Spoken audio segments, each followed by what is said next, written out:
युवाओं में ही क्यों हार्ट अटैक की समस्याएं ज़्यादा हो रही हैं? आजकल जो लाइफस्टाइल डिसऑर्डर्स जिसको हम कहते हैं, स्वाभाविक चलने फिरने की जो हमारी क्षमता है, ओबेसिटी बढ़ रही है। हम ऑलरेडी डायबिटिक कैपिटल है दुनिया के। हाई ब्लड प्रेशर, मोटापा काफ़ी ज़्यादा हो रहा है। आजकल सारे ज़ोमैटो या आपके स्विगी या जो ऑनलाइन फूड ऑर्डरिंग मैकेनिज़्म्स हैं वो बहुत ज़्यादा हो गए हैं। जो युवा जिम जाते हैं, जी। क्या वो प्रोटीन की वजह से उन्हें हार्ट अटैक आते हैं या एक्सरसाइज की वजह से आते हैं? पहले कहा था बेसलाइन कार्डियक इवैल्यूएशन, और दूसरा चीज होता है अकस्टम्ड और अनअकस्टम्ड एक्सरसाइज। बेसलाइन इवैल्यूएशन तो अनिवार्य है। यदि कोई 20 साल का युवा सोचता है कि कल से मुझे एक्सरसाइज करना है, तो पहले ये देखना जरूरी है कि उसका हार्ट फिट भी है कि नहीं एक्सरसाइज के लिए। प्रोटीन का इंटेक जैसे कि जरूरी है, मसल बिल्डिंग के लिए भी जरूरी है, लेकिन मार्केट में जो प्रोटीन आता है उसमें कई बार बहुत सारे केमिकल्स और अनवांटेड स्टेरॉइड्स की मिलावट होती है। दिल टूटना भी कोई हार्ट अटैक की समस्या हो सकती है? हाँ, एक सिंड्रोम जिसको हम कहते हैं ब्रोकन हार्ट सिंड्रोम, एक डिस्टिंक्ट कार्डियक कंडीशन रहता है जिसको हम स्ट्रेस कार्डियोमायोपैथी कहते हैं। ज़्यादातर लोग खाते हैं सफ़ेद वाला टाटा का जी। जैसे, या फिर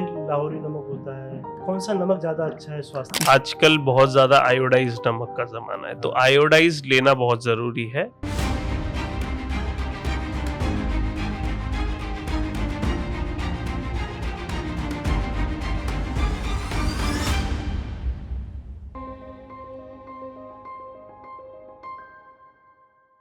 देश में सबसे ज़्यादा हार्ट अटैक के मामले और दुनिया में कम से कम 20% मामले हार्ट अटैक के भारत के अंदर आते हैं।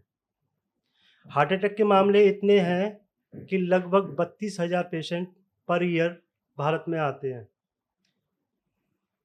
नमस्कार, मैं राजेश कश्यप स्वागत करता हूं आपका द फर्स्ट फिटनेस के इस खास प्रोग्राम में। मेरे साथ अपोलो के सीनियर डॉक्टर गौतम नायक जी हैं। डॉक्टर साहब नमस्कार। नमस्कार। डॉक्टर साहब, सबसे पहला क्वेश्चन कि आजकल युवाओं में ही क्यों हार्ट अटैक की समस्याएं ज़्यादा हो रही हैं? जी देखिए, इसके बहुत सारे कारण हैं। प्रश्न आपका बहुत महत्वपूर्ण है। आपके सबसे पहले तो आपके श्रोतागणों को मेरा नमस्कार, जो देख या सुन रहे हैं इस पॉडकास्ट को। आजकल जो लाइफस्टाइल डिसऑर्डर्स जिसको हम कहते हैं, या मान लीजिए हमारे स्वाभाविक चलने फिरने की जो हमारी क्षमता है, ओबेसिटी बढ़ रही है। हम ऑलरेडी डायबिटिक कैपिटल है दुनिया के। तो ये लाइफस्टाइल डिसऑर्डर्स जिसको हम कहते हैं, डायबिटीज, हाई ब्लड प्रेशर, मोटापा काफ़ी ज़्यादा हो रहा है। आजकल पुराने ज़माने के बनिस्बत आजकल अ, सारे ज़ोमैटो या आपके स्विगी या जो ऑनलाइन फूड ऑर्डरिंग मैकेनिज़्म्स हैं वो बहुत ज़्यादा हो गए हैं। घर बैठे-बैठे काफ़ी सुविधाएँ हो गई हैं। आप साइक्लिंग नहीं करते पहले जैसी, या इसमें एक्सरसाइज़ेज़। इसमें एक बड़ा कारण फास्ट फूड भी है, बर्गर जैसी चीज़ें। जी, जी, बिल्कुल है। और इससे होता क्या है कि ये जो हार्ट की बीमारियाँ हैं, ये जो 1 डेकेड पहले या 1 दशक पहले हमें देखने मिलती है। जो डिसऑर्डर्स हमें 55 या 50 की उम्र में देखने मिलते थे, वो आजकल 40 या उसकी एज से हमें काफ़ी कॉमनली देखने मिलते हैं। यहाँ तक कि कुछ इंस्टेंसेस हमने ऐसे देखे कि 25 साल के युवाओं में हमें हार्ट अटैक्स देखने मिले हैं। इसका सबसे बड़े मूल कारण 2-3 जैसे मैंने ऑलरेडी लिस्ट किए हुए हैं। एक तो कोलेस्ट्रॉल, हाई फैटी कंटेंट, ये जो प्रिजर्वेटिव्स यूज़ होते हैं खाने में हमारे, ज़्यादातर सॉल्ट इंटेक उनमें ज़्यादा होती है। और ऑयल का कंटेंट, जो सैचुरेटेड फैट ऑयल का कंटेंट है, क्योंकि घर पे जो खाना बनता है नॉर्मली वो रेगुलेटेड रहता है, या आप चूज़ कर सकते हैं ऑयल। बाहर से जो प्रोसेस्ड फूड आता है उसमें काफ़ी ज़्यादा मात्रा में प्रिजर्वेटिव्स रहते हैं और काफ़ी अनहेल्दी ऑयल्स यूज़ होते हैं। तो उसका कंज़म्पशन बहुत ज़्यादा बढ़ गया है। India is a consumptive economy. दूसरी चीज़ ये है कि जैसे मैंने कहा कि फिज़िकल एक्टिविटी साथ ही साथ कम होते जा रही है। जैसे कंज़म्पशन बढ़ रहा है, फिज़िकल एक्टिविटी कम हो रही है। एथलेटिक स्पोर्ट्स या इस इन सारी चीज़ों में हमारे युवा आजकल उतना ज़्यादा नहीं जा रहे जितना एक जनरेशन पहले जाते थे। क्योंकि टेक्नोलॉजिकली हम एडवांस्ड होते जा रहे हैं, इकोनॉमिकली एडवांस्ड होते जा रहे हैं, उसी तरह फिज़िकल एक्टिविटी धीरे-धीरे कम होते जा रही है। तीसरा कारण ये है कि बहुत सारे पेशेंट्स या युवाओं को ये पता ही नहीं है कि उन्हें कोई हार्ट की डिसऑर्डर है। आइडियल सिचुएशन में आपको आपकी बेसलाइन हार्ट की जो लाइफस्टाइल है या आप कितने हार्ट रिस्क पे है ये जानना बहुत ज़रूरी है। ये कैसे करोगे आप? एक रूटीन हेल्थ चेक्स जो आप करते हैं 20 या 25 साल की एज में, ये आपको ये दर्शाते हैं कि आप 40 की एज में आपकी हार्ट अटैक्स या स्ट्रोक्स या एथेरोस्क्लेरोटिक कार्डियोवास्कुलर डिजीज की रिस्क कितनी रहेगी। तो एक बेसलाइन इवैल्यूएशन, अच्छा बेसलाइन इवैल्यूएशन में आता क्या है? एक बेसिक एकोकार्डियोग्राफी जिससे हार्ट की स्ट्रक्चर के बारे में आपको पता चलता है। एक लिपिड प्रोफाइल आता है जिसमें आपके कोलेस्ट्रॉल की लेवल्स आपको पता चलती है। 3 महीने की शुगर लेवल्स या ग्लाइकोसिलेटेड हीमोग्लोबिन्स, स्पेशली उनमें जिनमें फैमिली हिस्ट्री बहुत स्ट्रांग हो, इन सब चीज़ों की। चौथी चीज़ आती है एक ट्रेडमिल टेस्ट। 2 चीज़ें टेस्ट करती है वो, एक तो आपकी कार्डियोपल्मोनरी एक्सरसाइज कैपेसिटी कितनी है और दूसरा इनडायरेक्ट मेजर होता है कि हार्ट अटैक्स के चांसेस है या नहीं। तो ये कुछ बेसिक टेस्ट हैं जो एक हेल्दी हार्ट एग्जामिनेशन का पार्ट हमेशा बनते रहने चाहिए। अच्छा डॉक्टर साहब, आपने ये कहा 2 चीज़ें महत्वपूर्ण बताई।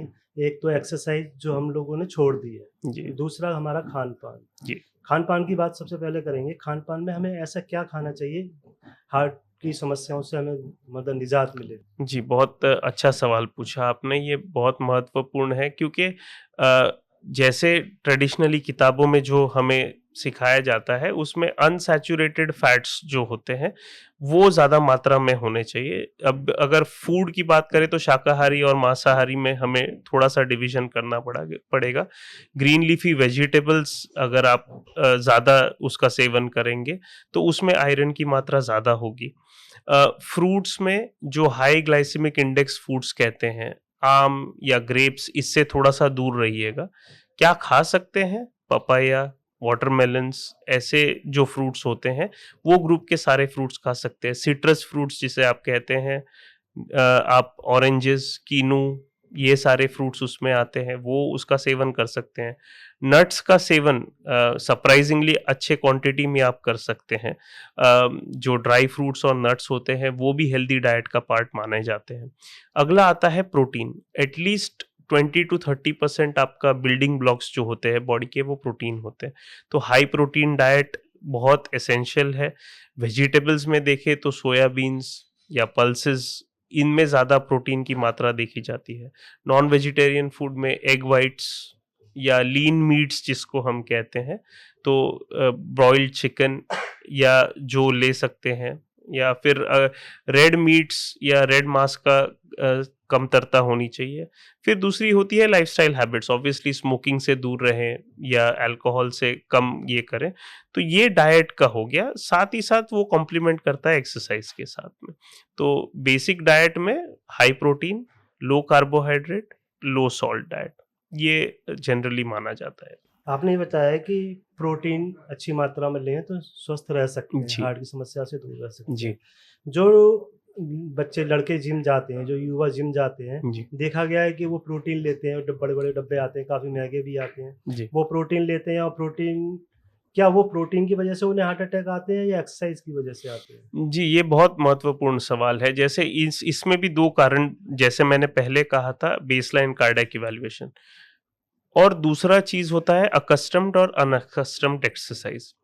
बेसलाइन इवैल्यूएशन तो अनिवार्य है। यदि कोई 20 साल का युवा सोचता है कि कल से मुझे एक्सरसाइज करना है, तो पहले ये देखना ज़रूरी है कि उसका हार्ट फिट भी है कि नहीं एक्सरसाइज के लिए। ये कैसे जानोगे आप? बेसिक एको से आपके हार्ट के स्ट्रक्चर ठीक है कि नहीं, एक्सरसाइज का लोड वो ले पाता है कि नहीं, ये पता चलेगा। दूसरा, ट्रेडमिल से एक बेसिक आइडिया तो हो ही जाता है कि बंदा कितना एक्सरसाइज कर सकता है। जो बिल्कुल ही 20 मिनट भी वॉक ना करता हो या रोज सोफे पे हो, वो अगले दिन 2 किलोमीटर या मैराथन नहीं रन कर सकता। तो वो उसने ग्रेडेड रिस्पॉन्स होता है एक्सरसाइज का। जो अगर जिसने एक्सरसाइज ही शुरू ना किया हो, उसको पहले आप 10 मिनट या 15 मिनट वार्म अप के लिए ही भेजें। वो हफ्ता भर वो करेगा, फिर 5 मिनट से अपनी रिस्पॉन्स बढ़ाएगा। अगले टारगेट छोटे-छोटे होने चाहिए, तुरंत ही टारगेट्स नहीं। 2 चीज़ें होती है, या तो वो एक्सरसाइज करना ही छोड़ देगा, या तो फिर या तो फिर ये होगा कि ये दिल की बीमारियों का कारण बन सकता है, अनलेस ऑलरेडी उनको अगर कोई स्ट्रक्चरल हार्ट प्रॉब्लम्स है। 25 साल के नीचे की उम्र में स्ट्रक्चरल हार्ट डिफेक्ट्स जिसको कहते हैं हम, सबसे ज़्यादा कॉमनली एक कंडीशन होती है हाइपरट्रोफिक कार्डियोमायोपैथी। वो सडन कार्डियक डेथ का सबसे ज़्यादा कॉज होती है 25 साल के नीचे। तो यदि कोई युवा हार्ट या एक्सरसाइज रेजिमेन पे जाना चाहता है तो सबसे पहली सलाह ये होगी कि बेसलाइन हार्ट इवैल्यूएशन ज़रूर करवाएं, और दूसरी चीज़ ये हो कि वो ग्रेडेड हो या छोटी छोटी मात्रा में हो, तुरंत ही नहीं। कोई मैराथन रनर है, उसका फिजिकल एक्टिविटी लेवल बहुत अलग रहता है बनिस्बत इसके कि जो बिल्कुल ही एक्सरसाइज शुरू ना करा हो। तो ये दो चीज़ें ध्यान में रखनी बहुत ज़रूरी नहीं, मेरा कहना वहीं पर है, जैसे प्रोटीन को लोग प्रमोट करते जी। हैं जिम के अंदर, वो कितना सही है इन लोगों के? देखिए, प्रोटीन का इंटेक जैसे कि ज़रूरी है, मसल बिल्डिंग के लिए भी ज़रूरी है, लेकिन मार्केट में जो प्रोटीन आता है उसमें कई बार बहुत सारे केमिकल्स और अनवांटेड स्टेरॉइड्स की मिलावट होती है। इसकी वजह से और दो चीज़ें होती है, जो नेचुरल फूड से हमारी बॉडी डाइजेस्ट कर पाती है प्रोटीन, वो किडनी पे उतना लोड नहीं डालती है। हम देखते हैं कि जो आर्टिफिशियल प्रोटीन्स आप लेते हैं, अगर वो आइसोलेटेड वे प्रोटीन्स जैसे हो तो वो फिर भी डाइजेस्ट हो पाते हैं। और जैसे मैंने कहा कि कोई भी चीज़ बहुत ज़्यादा मात्रा में हेल्पफुल नहीं होती। तो जो जिस तरह से एक्सरसाइज भी ग्रेडेड होती है, उस तरह प्रोटीन का इंटेक भी सीमित होना चाहिए, कंसिस्टेंट होना चाहिए, ताकि रिजल्ट्स दे। आप ये नहीं कह सकते कि मैं 2 स्कूप तुरंत ही प्रोटीन ले लूंगा। यदि वो वे आइसोलेट फ्री भी है तो भी वो बॉडी पे एक लोड है, क्योंकि प्रोटीन को ब्रेक डाउन करने के लिए भी नेचुरल सब्सटेंसेस से नहीं, आप आर्टिफिशियल प्रोटीन से ब्रेक डाउन कर रहे हैं। Constipation, bowel problems, kidney issues, ये सारी चीज़ें देखी गई है। खासकर ये बहुत डिफिकल्ट होता है किडनी को एक्सक्रीट करना, जो एक्सेस प्रोटीन होता है। तो अक्यूट किडनी इंजुरीज हमने बहुत देखी है ऐसे पेशेंट्स में जो जिम जाते हैं, स्पेशली क्रिएटिन जैसे आर्टिफिशियल एनर्जी सप्लीमेंट्स लेते हैं। सिर्फ प्रोटीन लेने वालों में ये कम मात्रा में देखा गया है। तो दो चीज़ें, मिलावट अगर प्रोटीन की इनटेक में है, और दूसरी चीज है कि आपकी किडनी बेसलाइन पे कितनी अच्छी है और उसके ऊपर कितना लोड आ रहा है। तो ब्लड टेस्ट से हम इसके ऊपर एक ध्यान रख सकते हैं। अच्छा डॉक्टर साहब, दूसरा क्वेश्चन ये कि लोगों में एक भ्रम है कि हार्ट अटैक और कार्डियो अरेस्ट दोनों अलग अलग चीजें हैं। आप थोड़ा संक्षेप में बताइए। जी जी जी जी, ये बहुत अच्छा सवाल पूछा आपने। हार्ट अटैक और कार्डियक अरेस्ट ये दोनों अलग चीजें हैं।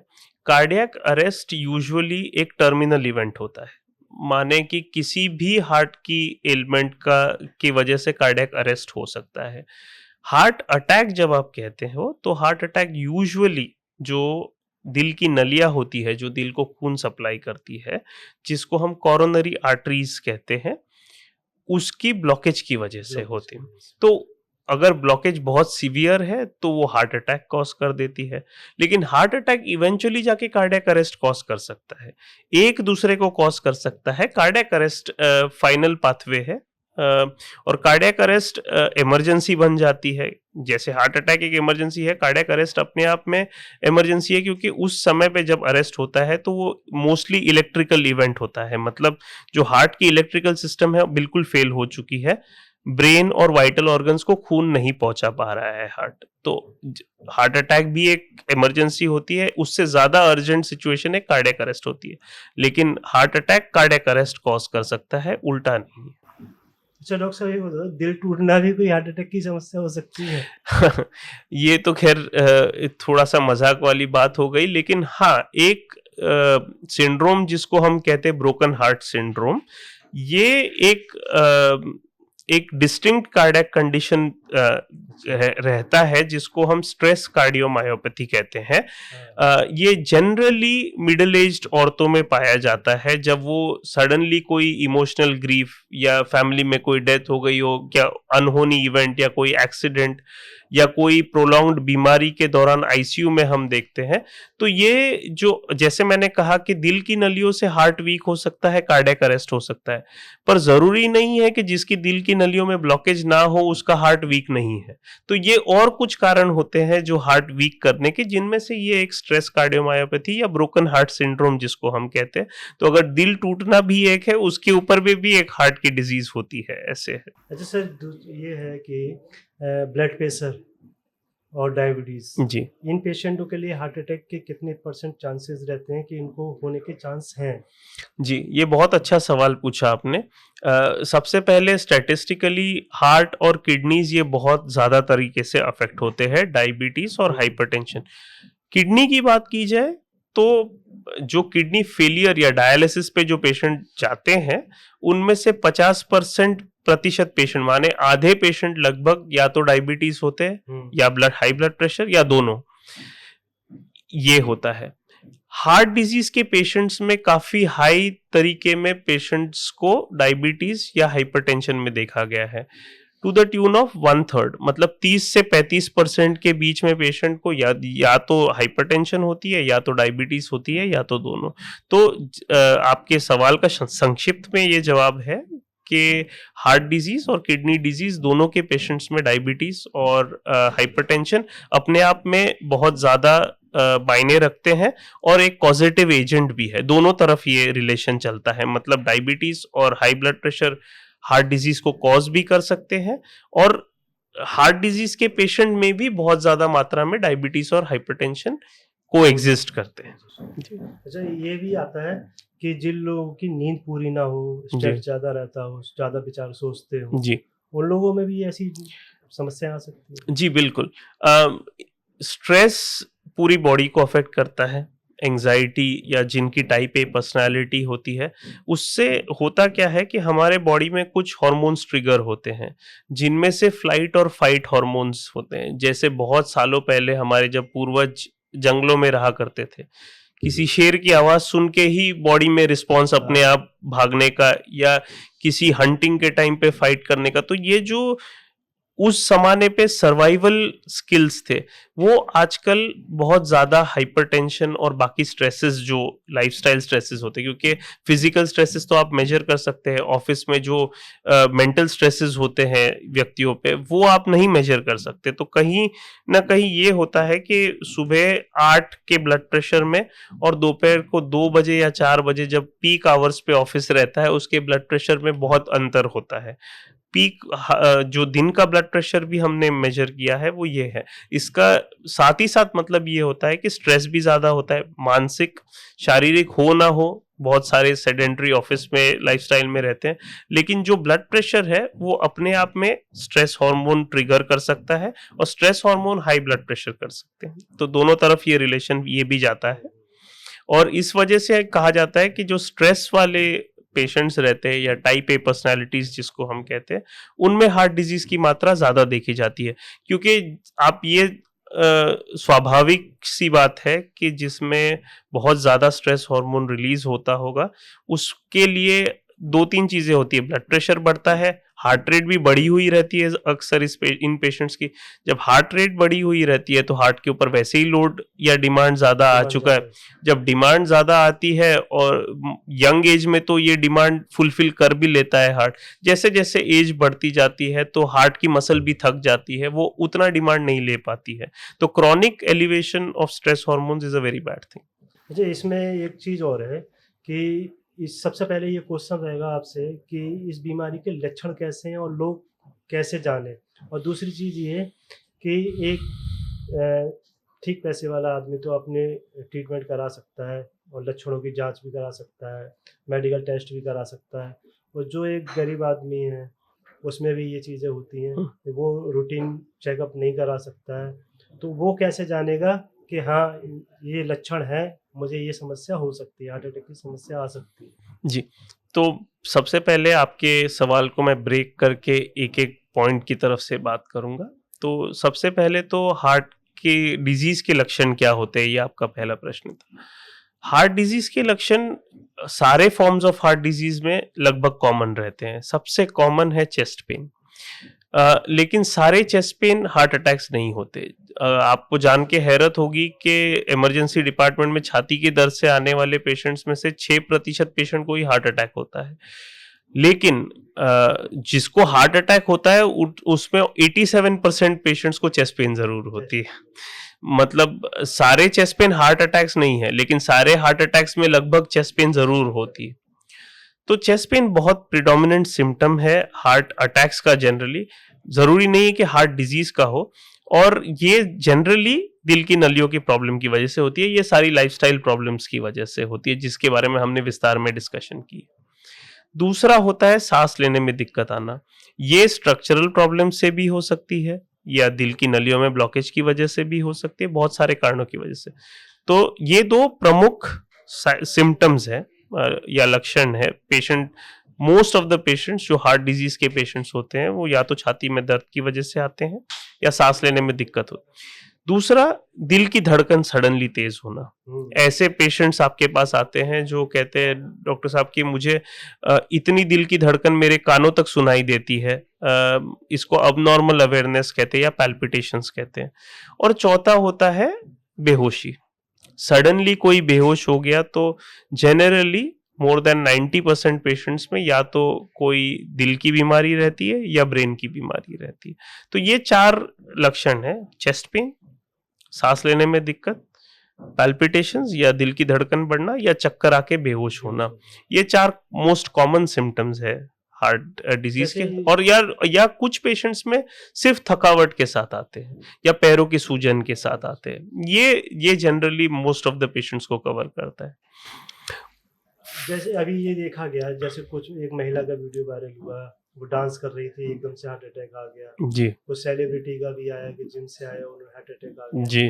तो ये वो लोग तो सक्षम थे, डेली अपना रूटीन चेकअप करा सकते थे, हेल्थ चेकअप करा सकते थे, तो उन लोगों के साथ भी ये समस्याएं रही। और एक जो मेहनत मजदूरी करता है, दिन भर ऑफिस में बैठता है, उसे भी हार्ट अटैक आ जाता है। जी जी।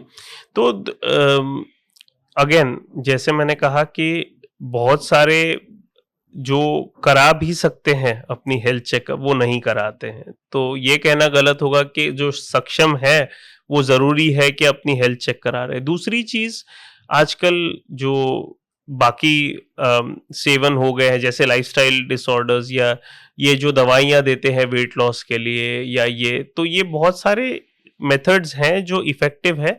साथ ही साथ उनके साइड इफेक्ट्स इंटरनली होते हैं जो बॉडी को नहीं समझ में आते।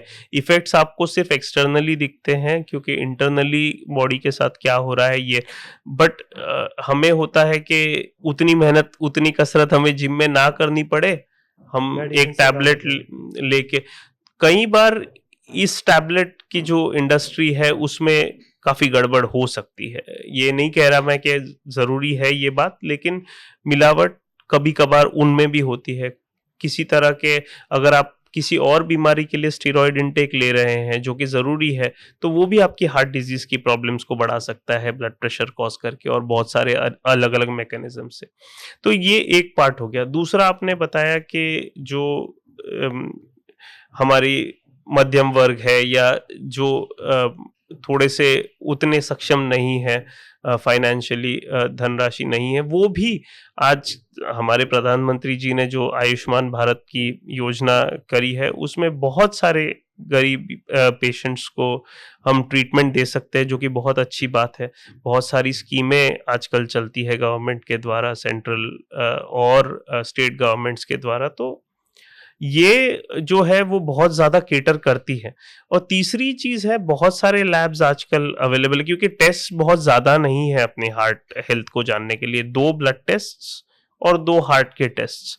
ब्लड टेस्ट तो आजकल बहुत सारे फ्री कैंप्स में ही लैब्स करा देते हैं, या तो सोसाइटीज में जाके एक्टिवली कराते हैं। बस हम हमारी लाइफस्टाइल को देख के कि नहीं यार मुझे तो ऑफिस जाना है, मैं नहीं टेस्ट कराने का टाइम दे पा रहा हूँ, तो प्रॉब्लम टाइम की है, उतना कॉस्ट की प्रॉब्लम नहीं, समस्या नहीं है। आप अगर अपनी गाड़ी की तरफ उतना ही ध्यान देते हैं कि उसको बहुत देर चलना है, और अगर अपनी बॉडी की तरफ नहीं देते तो ये सही संकेत नहीं है आप दे रहे। अगर आपको वो भी एक इन्वेस्टमेंट लगती है या बैंक को में पैसा जमा करना एक इन्वेस्टमेंट लगती है, तो हेल्थ भी एक इन्वेस्टमेंट है जो आगे डिविडेंड्स पे करती है। अच्छा सर, छोटे नवजात बच्चों में भी हार्ट की समस्याएं आई हैं, हालांकि इसकी कोई पुख्ता वो चीज़ नहीं है इंटरनेट पे भी और कहीं भी। जो हार्ट की समस्याएं नवजात बच्चों में आ रही हैं और 18 से कम ईयर के बच्चों में भी आ रही हैं, तो उनका तो ऐसा नवजात बच्चे का तो कुछ खान पान से लेन देन होता नहीं है, एक्सरसाइज से कोई लेन देन जी। होता नहीं है, फिर भी ऐसा क्यों? जी, ये अनुवांशिक या जेनेटिक प्रॉब्लम्स की वजह से होती है, क्योंकि हार्ट अपने आप में फॉर्मेशन जैसे ही आपके बाकी के बॉडी के पुर्जे होते हैं उनकी फॉर्मेशन होती है, हाथ की, पैरों की, आंखों की, नाक की, उसी तरह हार्ट भी फॉर्म होता है during the 9 months of gestation. जो गर्भवती महिला होती है उनके जेस्टेशन के दौरान हार्ट पहले 4 वीक्स में फॉर्म होता है। यदि इस फॉर्मेशन के टाइम पे क्रोमोसोमल लेवल पे कोई दिक्कत आ जाए तो बहुत सारे हार्ट के डिफेक्ट्स अलग अलग स्टेजेस पे हार्ट के डेवलपमेंट पे हो सकते हैं। जितने जल्दी हो उतने मेजर प्रॉब्लम निकलते हैं, जितना लेट होता है हार्ट की डेवलपमेंट में उतने कम प्रॉब्लम्स निकलते हैं। लेकिन बहुत सारी पीडियाट्रिक कार्डियक सर्जरी और पीडियाट्रिक कार्डियोलॉजी आजकल इतनी एडवांस्ड है और बहुत सारे एनजीओज हैं जो मदद करते हैं पेशेंट्स को या जनरल पब्लिक को। आजकल सही दिशा की कमी है, क्योंकि कोई बता दे कि नवजात शिशु में ये प्रॉब्लम है तो इसको कहाँ लेके जाना चाहिए। बहुत सारे कार्डियक सेंटर्स अभी फ्री में या शुल्क में ट्रीटमेंट या इवन ऑपरेशंस कैंप्स में होते हैं। और ये करेक्टिव सर्जरी के पेशेंट्स बहुत ज़्यादा एडल्टहुड तक रह जाते हैं, मतलब 30-35 में जैसे हम देखते हैं जिनके करेक्शंस 55 में हो चुके थे, या जब वो नवजात थे, या 3-4 साल की उम्र में अगर ओपन ऑपरेशन हो चुका था, तो अब वो अलग प्रॉब्लम्स के साथ में 35 की एज में आते हैं या 40 की एज में देखते हैं। तो 2 चीज़ें इससे पता चलती है। पहले तो आज से 30 साल पहले तो इन पेशेंट्स के पास कोई ज़रिया नहीं था, लेकिन मेडिकल टेक्नोलॉजी और मेडिकल साइंस इतनी आधुनिक हो चुकी है कि पीडियाट्रिक सर्जरी बहुत एडवांस्ड हो चुकी है। Paediatric interventional therapies, catheter based technologies इतनी एडवांस हो चुकी है। दूसरी चीज़, अवेयरनेस बढ़ चुकी है। अब आप प्रेग्नेंट लेडी का फीटल एको भी कर सकते हैं, तो पहले से ही इन चीज़ों के बारे में पता चल सकता है, तो कपल को आप कन्विंस कर सकते हैं या एक ऑप्शन दे सकते हैं मेडिकल टर्मिनेशन ऑफ प्रेगनेंसी का। तो ये सारी चीज़ें पहले नहीं होती थी, तो ये बहुत सारी पॉजिटिव्स आ चुकी हैं जिसकी वजह से ट्रीटमेंट भी हो सकती है, अर्ली डायग्नोसिस भी हो सकती है। तो ये पीडियाट्रिक एज ग्रुप की इश्यूज। तो भारत युवाओं का देश है, जी। बात युवाओं की ही करेंगे। युवाओं को किस तरह की एक्सरसाइज करना चाहिए या फिर योगा करना चाहिए, जी और किस तरह का खान पान उनको रखना चाहिए अपने डेली रूटीन के अंदर? जी, ये भी बहुत अच्छा सवाल पूछा आपने। जो डिस्क्राइब्ड है उसके हिसाब से कम 30 to 45 minutes exercise at least 5 days a week, माने हफ्ते में 5 दिन कम से कम आपने करना है। आप पूरे 7 दिन भी कर सकते हैं, बेशक कर सकते हैं, लेकिन कम से कम 5 दिन 45 मिनट्स की वॉक ही कर ले अगर। पर वो ब्रिस्क वॉकिंग मतलब चलते चलते ऐसे चलना है कि बात ना कर पाओ, साथ ही साथ इतना फास्ट चलना है कि बातें साथ साथ ना हो चलते चलते। तो इस स्पीड पे अगर आप चलेंगे 45 मिनट्स, हाँ, और फिर से मैं उसी बात पे आऊंगा, जो बंदा वॉक ही नहीं कर रहा है वो 45 मिनट्स पहले दिन पे तो वॉक नहीं करना चाहिए। उसने 10 मिनट ही वॉक करनी है, पर अगले हफ्ते में 5 मिनट का और टारगेट रखना है अपने लिए। 45 मिनट जो रेगुलर अपनी एक्सरसाइज करते हैं, और एक्सरसाइज किसी भी तरह की हो सकती है। यदि आप चले, आप जॉगिंग कर सकते हैं, आप स्विमिंग कर सकते हैं, बहुत किस्म के एक्सरसाइजेस होते हैं। आप जिम में जा सकते हैं, aerobic anaerobic exercises. Any exercise is better than no exercise. कुछ ना करने से तो बेहतर है कि किसी ना किसी किस्म का प्रयास करें और एक्सरसाइज करें। योगा मेडिटेशन बिल्कुल अच्छी बात है। ये सिर्फ इसमें नहीं, मॉडर्न मेडिसिन की किताबों में बहुत सारा रिसर्च योगा पे हो चुका है। अमेरिकन कॉलेज ऑफ कार्डियोलॉजी के जर्नल्स में आ चुका है कि उन्होंने देखा कि लाइफस्टाइल मॉडिफिकेशन मेथड्स में अगर ब्लड प्रेशर की कम करने की बात हो तो सबसे पहला इंटरवेंशन है नमक का कम करना। आप आधा नमक लेने के लिए पेशेंट को कहते हैं खाने में। दूसरा जो सबसे इम्पोर्टेंट नमक की आपने बात कही, जैसे हम जो नॉर्मल नमक ज्यादातर लोग खाते हैं, सफेद वाला टाटा का जी जैसे, या फिर लाहौरी नमक होता है, और भी नमक आते हैं, कौन सा नमक ज्यादा अच्छा है स्वास्थ्य? जी, सबसे पहले तो आजकल बहुत ज्यादा आयोडाइज्ड नमक का जमाना है, तो हाँ। आयोडाइज्ड लेना बहुत जरूरी है। उसमें डायरेक्ट कंपैरिजंस अब तक तो कोई स्टडीज नहीं हुए हैं जो सफेद, पिंक, ये वो किस्म के नमक जो भी है, नमक जैसे स्वादानुसार आप खाने में कहते हो, तो जितना कम ले सके और स्वाद आ सके खाने में, इम्पोर्टेंट क्वांटिटी का है, क्वालिटी का नहीं है उतना ज्यादा सॉल्ट में, या तो एटलीस्ट उतना रिसर्च नहीं। बट बिल्कुल ये है कि अगर पूछे कोई ब्लड प्रेशर के पेशेंट, हमें क्लिनिक में पूछते हैं कि डॉक्टर साहब कितना नमक हमने खाना चाहिए, तो कहते हैं आप जितना खा रहे हो उससे आधा खाइएगा। या अगर क्वांटिटेटिवली कहा जाए तो नॉर्मल सॉल्ट इनटेक 5 ग्राम रहती है, आपने 2.5 ग्राम से, उससे, बट वो बताना मुश्किल पड़ जाता है, तो इसीलिए आप जितना लेते हो उससे आधा अगर आप ले सके तो वो ब्लड प्रेशर पेशेंट के लिए काफी कारगर होगा। तो वापस coming back to the point of yoga and meditation, जो सॉल्ट इनटेक है वो कम करने के अलावा योगा और मेडिटेशन ने सबसे सेकंड नंबर पे जो है बताया है कि अपनी जगह बना लिए है कि 5 से 7 मिलीमीटर मर्क्यूरी का ब्लड प्रेशर कम हो सकता है सिर्फ दवाई लिए बगैर, सिर्फ जो आपके सॉल्ट इनटेक कम करके, एक्सरसाइज बढ़ा के और योगा मेडिटेशन कर।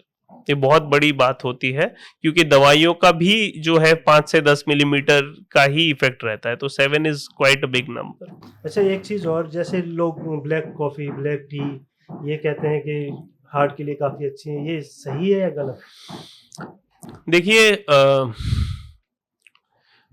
2 कप से ज्यादा दिन में नहीं, कुछ भी, कोई भी चीज ज्यादा या कम, इससे ये नहीं है।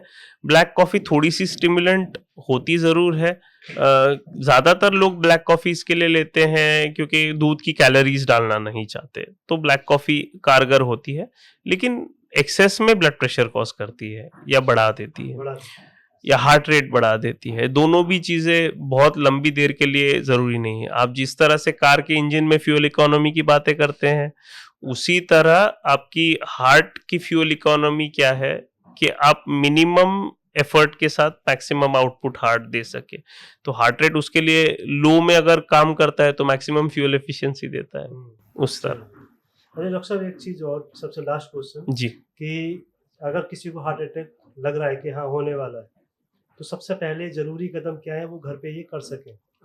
जी, सबसे पहले यदि किसी को लगता है कि हार्ट अटैक बेसिकली एक इमरजेंसी बन जाती है, तो सबसे पहले तो मैं यही कहूँगा कि सीनियर डॉक्टर की ओपिनियन लेनी चाहिए। उस समय पे 2 चीज़ें कर सकते हैं। सबसे पहले तो ये है कि हर युवा को या पब्लिक स्पेसेस में कार्डियोपल्मोनरी रिससिटेशन के बारे में जानना बहुत ज़रूरी है, क्योंकि सडनली अनकॉन्शियस होता है कोई, तो किस वजह से हुआ है ये जानना ज़रूरी है। हार्ट की प्रॉब्लम की वजह से, लंग्स की प्रॉब्लम की वजह से, या किसी और, पल्स फील हो रहा है कि नहीं। तो सबसे पहले मैं ये कहूँगा कि सीपीआर के बारे में अवेयरनेस बहुत ज़्यादा होनी चाहिए।